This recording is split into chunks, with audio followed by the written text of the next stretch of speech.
Computer open বা start করার পর আমরা আইকন দেখতে পাই। এই যে এখানে অনেকগুলো আইকন রয়েছে, আমরা এই ধরনের আইকন দেখতে পাই। কিন্তু যখন আমরা কম্পিউটারটা সেটআপ দিয়ে থাকি বা নতুন কম্পিউটার কেনার পর ক্রয় করার পরে আমরা কয়েকটা আইকন দেখতে পাই, যেমন this PC, network, recycle bin, user. এই 4টা আইকন বা 5টা আইকন দেখতে পাই। অনেক সময় আমরা এই আইকনগুলো দেখতে পাই না। তো এই আইকনগুলো কিভাবে আনতে হয়, এগুলো কোথায় থাকে? মাউসের রাইট বাটন ক্লিক করলে অনেকগুলো অপশন আসবে। দেন আমরা আসবো পার্সোনালাইজ অপশনে ক্লিক করব। ক্লিক করার পর আমরা থিমে ক্লিক করব। থিমে ক্লিক করার পর ডান পাশে দেখেন ডেস্কটপ আইকন সেটিং, আমরা এখানে ক্লিক করব। ক্লিক করার পর একটা উইন্ডো আসবে। এখানে দেখেন ডেস্কটপ আইকন, কম্পিউটার যেটা আমরা দিস পিসি নামে চিনি। তারপর হচ্ছে user file, network, recycle bin. এই 4টা আইকনে ক্লিক করা আছে, কিন্তু কন্ট্রোল প্যানেলে ক্লিক করা নাই। তো আপনি যদি এখানে চেকমার্ক দিয়ে দেন, এটা যদি আপনি ডেস্কটপে নিয়ে যেতে চান তাহলে অ্যাপ্লাই দেবেন। অ্যাপ্লাই দেওয়ার পরে ওকে দিবেন। তাহলে দেখেন আমি এটা ক্রস করে দিচ্ছি, কেটে দিচ্ছি। এই যে কন্ট্রোল প্যানেলটা চলে আসছে। এভাবে করে ডেস্কটপ আইকনগুলো নিয়ে আসতে হয়। এছাড়াও যেগুলো আপনারা দেখতে পাচ্ছেন এগুলো হচ্ছে এখানে ক্রিয়েট করা আইকন। আমরা যেসব আইকন দেখতে পাই তা 2 ধরনের, একটা হচ্ছে সিস্টেম আইকন আর একটা হচ্ছে ইনস্টল আইকন। সিস্টেম আইকন সেগুলো হলো this PC, network, recycle bin, control panel, যেগুলো আমরা সরাসরি কম্পিউটার থেকে নিয়ে আসছি। আর ইনস্টল আইকন হলো যেটা আমরা ইনস্টল করিনি, যে কোনো সফটওয়্যার আমরা ইনস্টল করার পরে এই ধরনের আইকনগুলো এখানে চলে আসে। যেমন এই যে এগুলো এখানে দেখেন জুম অ্যাপটা আমরা ইনস্টল করার পরে এখানে চলে আসছে আইকনটা। তারপর হচ্ছে ভিএলসি মিডিয়া প্লেয়ার, তারপর হচ্ছে FastStone Capture, Microsoft Edge, Adobe Reader, typing test. এগুলো হচ্ছে সফটওয়্যারের আইকন বা ইনস্টল আইকন, আমরা ইনস্টল করার পর এগুলো চলে আসছে। এছাড়াও এখানে রয়েছে ফোল্ডার, যেগুলো আমরা এখানে ম্যানুয়ালি করছি। তাহলে আইকন 2 প্রকার, একটা হচ্ছে সিস্টেম আইকন আর একটা হচ্ছে ইনস্টল আইকন। এরপরে আমরা দেখব ভিউ অপশন নিয়ে। মাউসের রাইট বাটন ক্লিক করার পরে আমরা কি করি, রিফ্রেশ করি। যে রিফ্রেশ, কম্পিউটার ওপেন করার পরে আমরা রিফ্রেশ করি, অথবা কিবোর্ড থেকে F5 প্রেস করলে রিফ্রেশ হয়। রাইট বাটন ক্লিক করার পর দেখেন ভিউ, আমরা যে আইকন দেখতে পাই তা স্মল, মিডিয়াম, লার্জ 3 ভাবে দেখতে পাই। এই লার্জ, মিডিয়াম, স্মল এগুলো কিভাবে করে? এখন দেখেন আমি রাইট বাটন ক্লিক করে ভিউতে আসছি। আসার পর যদি আমি লার্জে ক্লিক করি তাহলে আমার আইকনগুলো লার্জ হয়ে যাবে। যেমন আমি ক্লিক করলাম, দেখেন আমার আইকনগুলো লার্জ হয়ে গেল। আবার ক্লিক করছি, ভিউতে গেলাম, মিডিয়ামে ক্লিক করছি, তাহলে আমার আইকনগুলো এখন মিডিয়াম হয়ে গেল। সাধারণত সকলেই মিডিয়ামটা ইউজ করে। এরপরে স্মল, আমি যদি আরও ছোট করতে চাই তাহলে এইভাবে হয়ে যাবে, একেবারে ছোট হয়ে যাবে। আবার যদি আমি মিডিয়াম করতে চাই তাহলে আমি মিডিয়ামে ক্লিক করব। এরপরে দেখেন এখানে auto arrange icon. Auto arrange আইকনটা হচ্ছে, যেমন আমার ফোল্ডারগুলো এখানে সাজানো আছে, এই যে এই পাশে সব ফোল্ডার সাজানো আছে। ধরেন এতটুকু আমার সাজানো আছে, এই ফোল্ডারগুলো আমার সাজানো। এখন আমি যদি এই ফোল্ডারগুলোকে অ্যারেঞ্জ করে নিই, সাজিয়ে নিই, ধরে নেন এগুলো এলোমেলো আছে, অথবা এটা এখানে আছে, এটা এখানে আছে, বা এটা এখানে আছে, আমি এখন সাজিয়ে নিতে চাচ্ছি।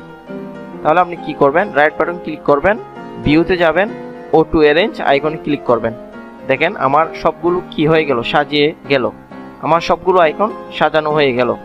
আমার সবগুলো আইকন এলোমেলো ছিল, এখন গোছালো হয়ে গেল। এরপর দেখেন এখন আমি কি করছি, ভিউ থেকে অটো অ্যারেঞ্জ আইকনে ক্লিক করলাম। এখন দেখেন আপনি যদি এই ফোল্ডারটাকে টেনে আনেন, এখানে এটা আসবে না, এটা অটোমেটিক এখানে চলে আসবে। যেমন আমি এটাকে টেনে আনতেছি, টি শার্ট ডিজাইন, এই ফোল্ডারটাকে আমি এখানে নিয়ে আসতেছি। দেখেন নিয়ে আসার পরে আপনি যদি এখানে মাউসের লেফট বাটনটা ছেড়ে দেন, অটোমেটিক সেটা এই জায়গায় স্থান করে নিবে। এটা কেন হচ্ছে? এটার কারণ হচ্ছে আপনি ভিউ থেকে অটো অ্যারেঞ্জ এই অপশনটা চেক মার্ক করে দেওয়ার কারণে এই সিস্টেমটা চালু হয়ে গেল। আপনি যদি এটা তুলে দিতে চান তাহলে ভিউতে যাবেন, দেন অটো অ্যারেঞ্জ আইকনটা আনচেক করে দেবেন বা তুলে দিবেন। তুলে দেওয়ার পর আপনি আপনার মতো করে আবার ফোল্ডারগুলোকে এক পাশে নিয়ে আসতে পারবেন, সাজিয়ে আপনার মতো করে রাখতে পারবেন। আপনি যদি আবার এগুলোকে কি করতে চান, সাজাতে চান, তাহলে অটো অ্যারেঞ্জ আইকনে ক্লিক করলে এগুলো সাজিয়ে যাবে, এগুলো গুছানো হয়ে যাবে।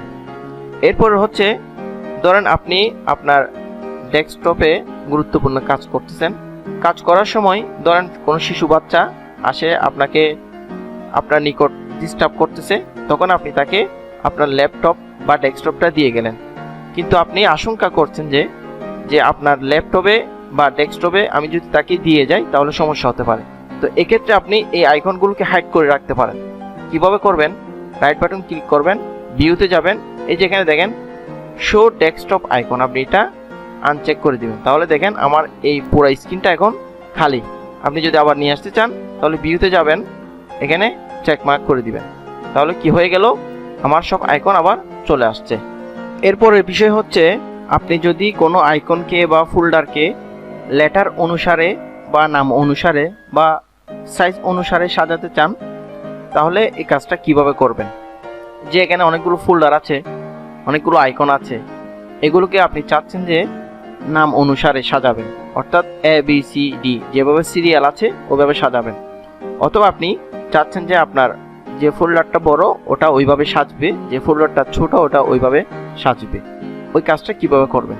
ঠিক সেমভাবে আপনি রাইট বাটন ক্লিক করবেন, শর্ট বাই এই অপশনে আসবেন, আসার পর এখানে দেখেন name, size, item type, date, modify. এখানে দেখেন নেম, আমি যদি নেমে ক্লিক করি দেখেন অর্থাৎ নাম অনুসারে সেটা সাজবে, অর্থাৎ আইকনগুলো দেখেন কিভাবে সাজছে, AFMB আইকনগুলো এভাবে সাজছে। তারপর দেখেন ফোল্ডার যেহেতু এ আকারে নাই, এ দিয়ে কোনো ফোল্ডার নাই, তাই এখানে BFGGLNTTW। আর যেগুলো সিস্টেম আইকন আছে এগুলো কিন্তু পরিবর্তন হবে না, এগুলো ডিফল্ট এভাবে থাকবে। তাহলে এটা হচ্ছে নেম আকারে। আপনি যদি চান সাইজ আকারে সাজাতে তাহলে সাইজে ক্লিক করবেন, এই যে সাইজে ক্লিক করলাম, দেখেন আমার যে ফোল্ডারটা একটু ভারী সাইজের ওইটা কিন্তু প্রথমে চলে আসছে। আপনি যদি আবার নেম আকারে সাজাতে চান তাহলে রাইট বাটন ক্লিক করবেন, সর্ট বাই নেম। এভাবে করে আপনি এগুলো প্র্যাকটিস করতে পারেন। তারপর হচ্ছে আইটেম টাইপ, সাধারণত আমরা আইটেম টাইপ দিয়ে ইউজ করি অথবা আমরা নেম দিয়ে ইউজ করতে পারি। ডেট মডিফাইটা আমরা একটু ক্লিক করে দেখি কি হয়, এটা এভাবে হবে। এরপরে বিষয় হচ্ছে আমরা যে টাস্ক বারটা দেখতেছি এই টাস্ক বার নিয়ে আমি কিছু কথা বলবো। গত পর্বে আমরা টাস্ক বার নিয়েও আলোচনা করেছি। আপনারা দেখেন এখানে যে টাস্ক বারটা দেখা যাচ্ছে এটা খুবই গুরুত্বপূর্ণ।